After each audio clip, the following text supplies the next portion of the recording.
Rolex is one of the world's leading luxury brands, currently valued at approximately $8 billion. The brand's history began over a century ago, stemming from the story of an orphaned teenager who was stripped of his entire inheritance.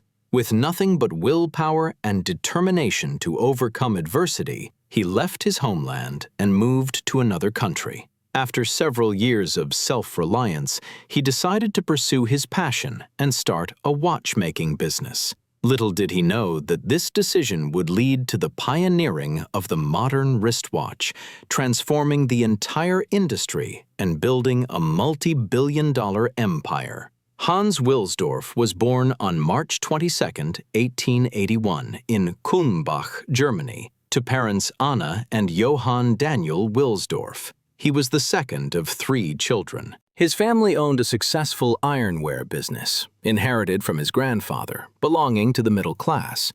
However, tragedy struck when his mother fell seriously ill and died in 1892. Just a year later, his father also passed away, leaving Hans an orphan at the age of 12. Hans and his siblings were placed in the care of their maternal uncles. Immediately, one of the uncles decided to sell the entire family business and use part of the money to invest in their education, sending all 3 to a prestigious boarding school called Ernestinum in Coburg, Bavaria, Germany. Hans soon resented this decision and fell into depression. Living in his new town, he was treated like an outsider and frequently teased by his peers because of his religion. To overcome this difficult childhood, Hans decided to focus entirely on his studies. As he grew older, he gradually realized that although he disliked his uncle's decisions, they were actually a crucial factor in his later success. He once said that his uncles were not indifferent to his fate, and that their early independence helped him develop the habit of taking care of his own finances. Looking back, he believes that much of his success stemmed from that. Hans loved reading and was an excellent student. His subjects were particularly good: mathematics and foreign languages, including both French and English. He was always curious about travel and soon realized that foreign languages would be incredibly useful, playing a significant role in his career later on. During his studies, Hans befriended a Swiss boy who often told him about his hometown of La Chaux-de-Fonds, a Swiss city famous for its long history in watchmaking. Hans was quickly captivated by the place. One day, Hans could no longer bear his current life and decided to leave his boarding school in Germany to move to Geneva, Switzerland, at the age of 19. There, he obtained an apprenticeship at an international pearl export company. This company purchased pearls from various markets, then sorted, evaluated, and packaged them for sale to jewelers. Hans noticed that this company didn't actually create any new products, but still made a huge profit. He immersed himself in learning their business strategies and earned a decent income for his age. One day, Hans received a letter from a friend who offered him a job at the Kuno-Cortan company. This was one of the largest manufacturers of high-quality watches at the time, exporting approximately 1 million Swiss francs worth of pocket watches annually, and also producing some of its own models. The company was based in La Chaux-de-Fonds, the very place Hans had always dreamed of visiting. Although his current job offered better financial benefits, his curiosity about the watchmaking industry and the region was stronger. Therefore, in 1900, he moved to La Chaux-de-Fonds to work for the company. Hans was hired as a secretary and English language correspondence clerk, thanks to his English reading and writing skills acquired during his school years. His salary was 80 Swiss francs per month. In addition, he had to wind hundreds of pocket watches daily and check their accuracy. Thanks to this, Hans accumulated a vast amount of knowledge about watchmaking and understood the production methods of many different types of watches. However, his time working there was short-lived. After 2 years, he was forced to return to Germany to fulfill his military service. After completing his military service, at the age of 22, Hans moved to London, England, to work for another high-quality watch company. There, he took on a more important role, responsible for expanding sales. In his 2 years there, he successfully acquired more customers and helped sales grow steadily. At this time, Hans began seriously considering building his own watchmaking business and constantly learning all the necessary knowledge for the future. During these years, he also met his future wife, Florence Frances May Crotty, and they married not long after. One day, Hans sat down to chat with his older brother-in-law, Alfred James Davis, about life and future plans. Hans shared that he felt confident enough to start his own watchmaking business, but still needed initial capital. Alfred had the money and understood Hans's passion, even though he was still very young. He decided to put his trust in Hans and agreed to invest. The two joined forces, and in 1905, they founded Wilsdorf and Davis Limited, the predecessor of Rolex. A few years later, they partnered with a Swiss watch company called Hermann Egler, importing movements from Switzerland to England and assembling them into watch cases. At the same time, they opened an office in Bienne, Switzerland, for convenient collaboration. Soon after, the company began specializing in distributing watches at affordable prices.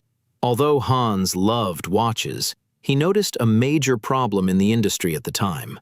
Pocket watches were still the standard, while wristwatches were mainly used by women as jewelry and were undervalued for their accuracy. Wristwatches were smaller, used smaller movements, and therefore often ran fast or slow due to very small errors.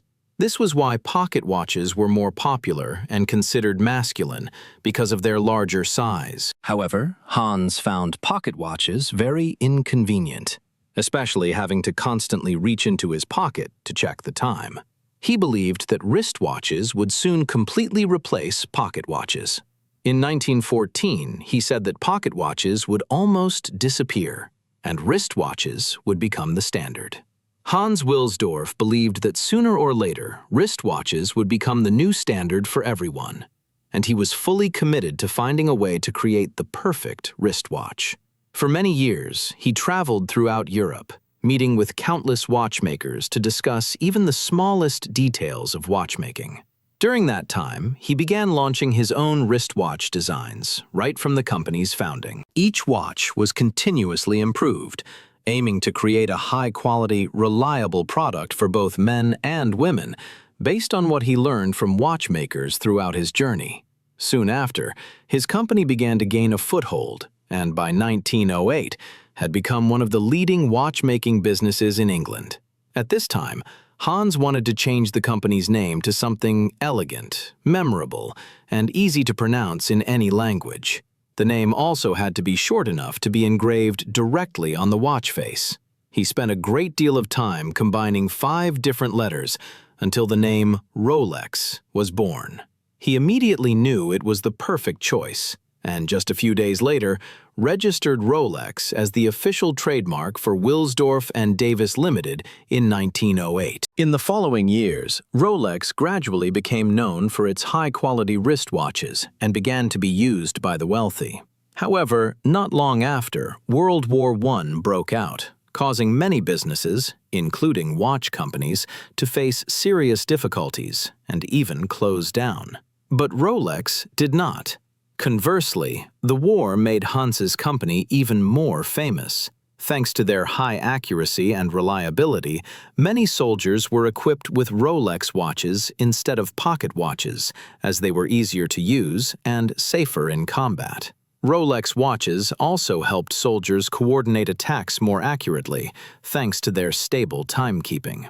By 1914, the company had grown to have 60 employees and owned large offices in London to enhance its brand reputation. Rolex also obtained the first chronometer certification for wristwatches in Switzerland, followed by an A-grade accuracy certification from the Kew Observatory in London, making the brand even more trustworthy in the eyes of consumers. However, not everything was smooth sailing for Hans.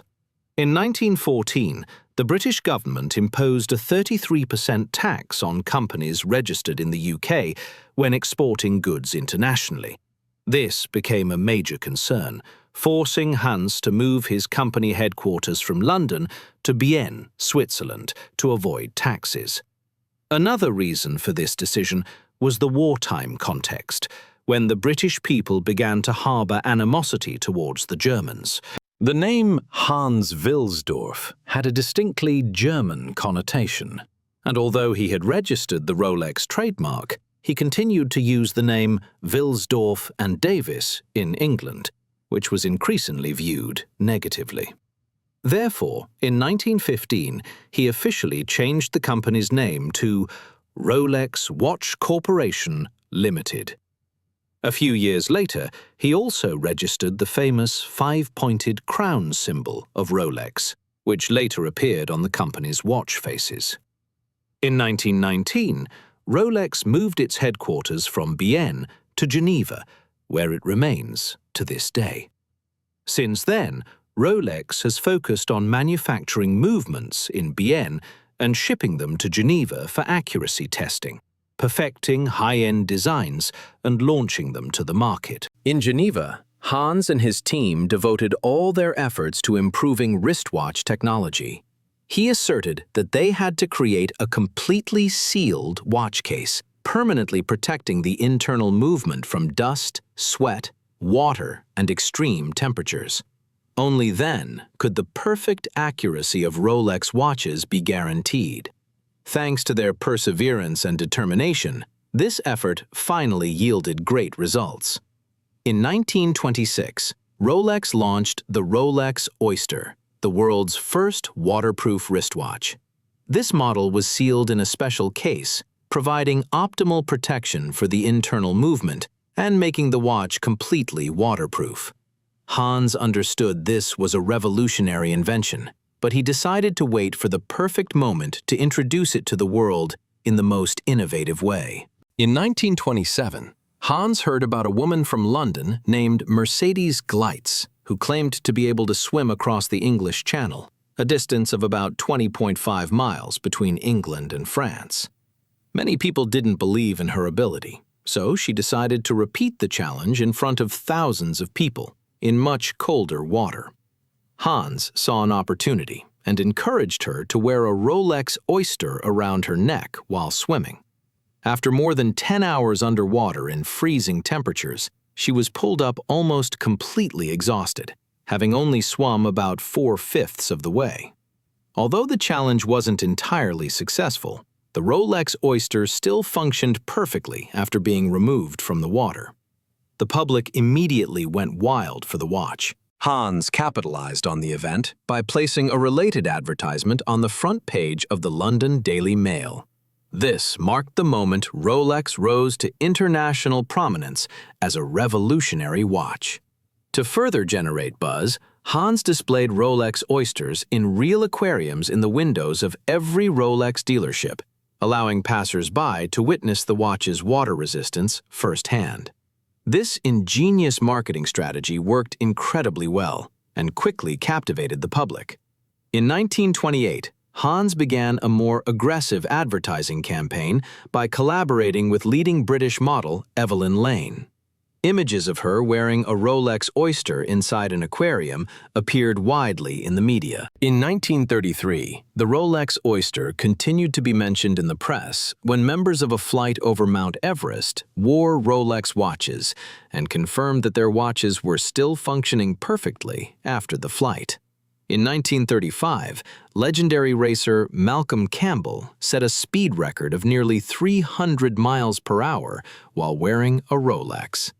Hans requested permission to use this image for advertising, and Campbell agreed without compensation. From then on, the public began to see Rolex not only as a beautiful watch, but also as an accurate, durable, and reliable timekeeping tool for everyday use.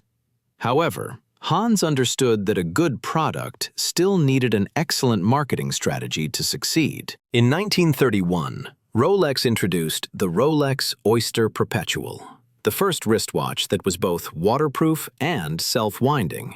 Prior to this, users had to manually wind the watch, a rather inconvenient process involving opening and closing the waterproof crown. The creation of an automatic watch was a dream pursued by humanity for centuries, but never successfully achieved. From 1934 to 1940, Hans also produced several high-quality watches under his own name, but had to stop due to anti-German sentiment in the French, British, and American markets. When World War II broke out, Rolex faced many difficulties due to rising export costs and trade restrictions. Hans became increasingly frustrated, and tragedy struck when his wife died in 1944. In memory of his wife, Hans founded the Wilsdorf Foundation, a charitable organization dedicated to social causes. Before his death, he transferred 100% ownership of Rolex to this foundation. Therefore, Rolex was never publicly listed, never resold, and never taxed, because, in essence, the company was owned by a charitable organization. After the end of World War II, Rolex flourished. In 1946, the company sold its 50,000th Rolex chronometer. Just 1 year later, that number doubled to 100,000, surpassing the total sales of the previous 2 decades combined. This success was fueled by the Rolex Datejust, launched in 1945, the first wristwatch that was both waterproof, self-winding, and displayed the date on its dial. Nearly 10 years later, Rolex introduced the Day Date, the first watch to display both the day of the week and the day of the month. In the 1950s, Rolex continuously produced iconic models, most notably the Rolex Submariner, launched in 1953, the first professional diving watch capable of operating reliably at a depth of 100 meters. Hans Wilsdorf passed away in 1960. After his death, Rolex gradually positioned itself as the luxury brand it is today, focusing on an exclusive image for the upper class. In 1985, Rolex became the first watchmaker to use 904L steel, an extremely durable and expensive type of steel, contributing to the high price of Rolex watches today. Today, Rolex remains the most recognizable watch brand in the world. From an orphaned boy with nothing, Hans Wilsdorf transformed the entire watch industry. His legacy is still present on the wrists of millions worldwide. Thank you for watching our video until the very end. We hope that the content provided you with interesting, clear, and valuable insights into the story we just explored. If you found this video helpful, please show your support by liking, sharing, and subscribing to the channel so you don't miss our next videos. In the next episode, we will continue to bring you even more fascinating stories. And if you would like me to make a video about a specific topic or issue, please leave a comment below. I am always ready to listen to your ideas. See you in the next videos.